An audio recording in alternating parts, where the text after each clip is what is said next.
C'était dans la nuit du 1er au 2 septembre. Ma sœur venant d'avoir 2 ans, les directives officielles mettant ma mère à l'abri d'une éventuelle arrestation ne la concernaient plus depuis 3 jours. Nous dormions chacun dans notre lit, près de celui où ma mère dormait d'un sommeil entrecoupé de cauchemars. Des voix bruyantes et inconnues soudain la réveillèrent. En un instant, elle comprit que, pour nous aussi, l'heure du départ et peut-être de la séparation était arrivée. À très petits pas, ma grand-mère monta les escaliers pour annoncer la présence des Allemands venus nous arrêter et instinctivement conseilla à ma mère de nous cacher. Puis elle redescendit doucement, sans faire de bruit, pour rejoindre mon grand-père et mon oncle, qui déjà préparaient leurs bagages sur les injonctions des gendarmes allemands. Ma sœur dormait d'une respiration calme et régulière. La réveiller, c'était la faire pleurer et attirer l'attention sur nous 3. Alors très vite et le plus silencieusement possible, pour ne pas faire craquer le parquet, ma mère me sortit du lit, s'empressa de rabattre les couvertures sur le sien et le mien, comme si personne n'y avait dormi, et m'entraîna dans le grenier qui était au même étage. On se jeta sous un vieux tapis serré l'un contre l'autre. J'avais l'impression d'entendre des camions dont le moteur tournait sans cesse près de nous, comme le camion qui avait emmené mon père et mes oncles. Mais il n'y avait pas de camion, et quand je demandai à ma mère si elle les entendait, elle me répondit que ce n'était que mon cœur qui battait très fort. Et puis, il y eut des bruits de pas dans l'escalier, de plus en plus sonores, des pas qui se rapprochaient, et une conversation de plus en plus nette que je ne comprenais pas, avec des intonations dures qui me terrorisaient. La porte s'ouvrit brutalement et ils entrèrent dans ce petit grenier où l'on pouvait à peine tenir debout.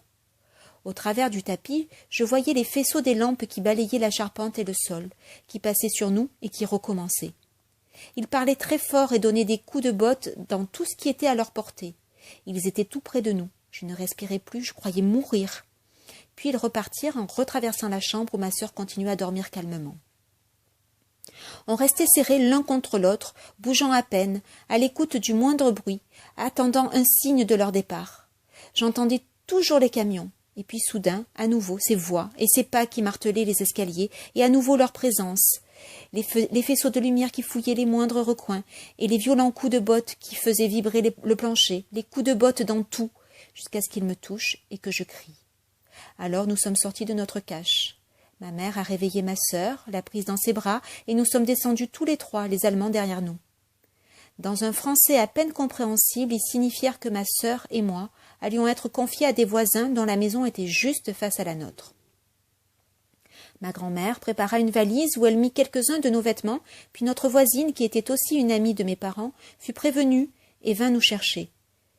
Nous nous sommes tous embrassés et nous sommes partis avec elle, dans l'obscurité, en nous tenant la main. Au moment où nous nous quittions, une idée tout à coup s'imposa à ma mère. S'enfuir. Nous sachant en sécurité, elle pensait que c'était ainsi la seule façon de nous retrouver.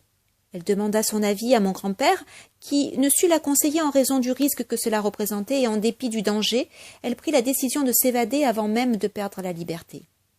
Avec précipitation, elle se vêtit de 2 robes mises l'une sur l'autre, dont l'une se trouvait par hasard finement rayée, tricolore, bleu, blanc, rouge, et profita du va-et-vient qui avait eu lieu lors de notre départ pour s'éloigner lentement de la maison comme si elle en était étrangère.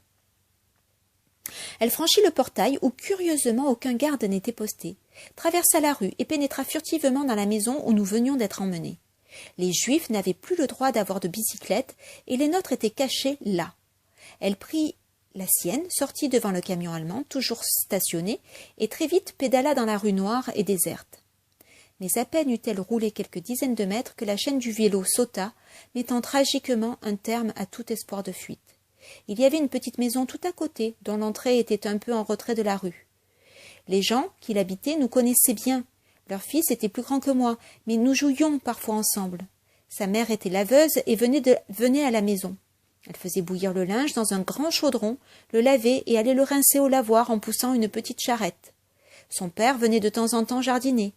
C'était une chance d'être juste devant chez eux. Ma mère frappa à leur porte, dont la partie supérieure était vitrée. Ils se réveillèrent et, à leur grand étonnement, virent son regard derrière les rideaux. En quelques mots, elle leur expliqua la situation, mais sans même ouvrir, ils lui refusèrent toute aide et la chassèrent. Alors elle cacha vite sa bicyclette et se mit à courir. Elle s'engagea dans une petite rue et arriva haletante devant une autre maison qui était celle du facteur. À nouveau, elle frappa à la porte. À la fenêtre, la lumière s'alluma, quelqu'un vint ouvrir, vite la fit entrer, et la lumière s'éteignit. Quand les Allemands s'aperçurent de sa disparition, ils se précipitèrent dans la maison où nous étions, et d'où elle venait de partir. Ils demandèrent où elle se cachait, et devant l'apparente incompréhension de tous, fouillèrent avec acharnement la maison de la cave au grenier. Puis mes grands-parents et mon oncle, leurs valises à la main, furent conduits par les gendarmes allemands jusqu'au camion. Le portail fut fermé, qui ne l'avait jamais été auparavant. Les scellés furent apposés, interdisant toute entrée, et la maison sombra dans la nuit et le silence des lieux désertés par la vie. Dès le lendemain, des camions allemands arrivèrent. Les scellés levés, ils s'engagèrent dans l'allée, et en quelques heures, la maison fut vidée et définitivement abandonnée. Quelques objets épars restèrent n'importe où dans le jardin. Derrière les rideaux de la fenêtre d'en face, où nous étions, nous suivions tout ce qui se passait. On assistait, impuissants et bouleversés à ce déménagement, véritable saccage de ce lieu où nous avions toujours vécu. J'avais des larmes plein les yeux, et les gens chez qui nous étions ne voulaient pas que je regarde. Le roucoulement agaçant des tourterelles dans la cour, où poussait un grand tilleul aux 1000 petites fleurs odorantes, me semblait provenir d'un autre monde. Pour des raisons d'ordre pratique, ma sœur et moi avons été séparés. Je restai sur place et elle partait à quelques kilomètres dans une petite école dont l'institutrice, qui était une amie de mes parents, s'occupait d'elle. Les jours et les semaines passaient. J'avais les cheveux frisés et longs. On me les coupa pour faire plus grand garçon. Le 2 octobre, je rentrai à la grande école avec mon étoile jaune cousue sur mon manteau. Le mur de l'école était mitoyen avec celui de notre maison. De la cour, je voyais son toit et la terrasse du premier étage, où nous dormions encore un mois avant, et d'où mes parents me faisaient parfois de grands signes à l'heure de la récréation.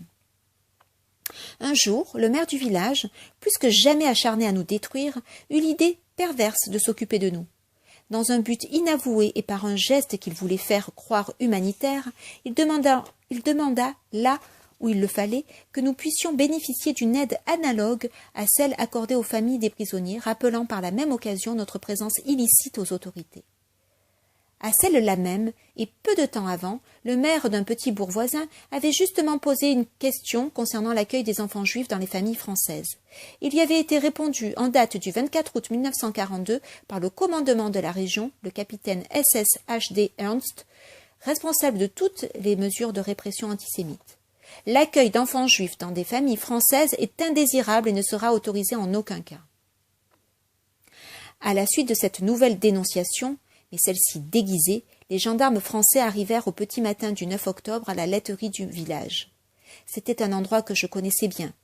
Pour aller dans la maison du directeur, qui faisait partie des rares et bons amis de mes parents, il fallait emprunter un chemin dont la garde était assurée par un grand chien-loup. On disait qu'il avait un jour brisé ses liens et s'était jeté sur des moutons pour les dévorer. Quand on arrivait, il aboyait très fort et tirait sur sa chaîne, barrant le passage. Chaque fois, j'appréhendais avec effroi qu'il se détache. On attendait toujours la venue de ses maîtres pour faire un pas de plus. Devant la maison, il y avait un ruisseau avec des carpes et un petit pont très étroit et sans garde-fou qui l'enjambait pour aller dans les champs tout autour. On courait dessus par crainte de tomber dans l'eau en allant plus lentement.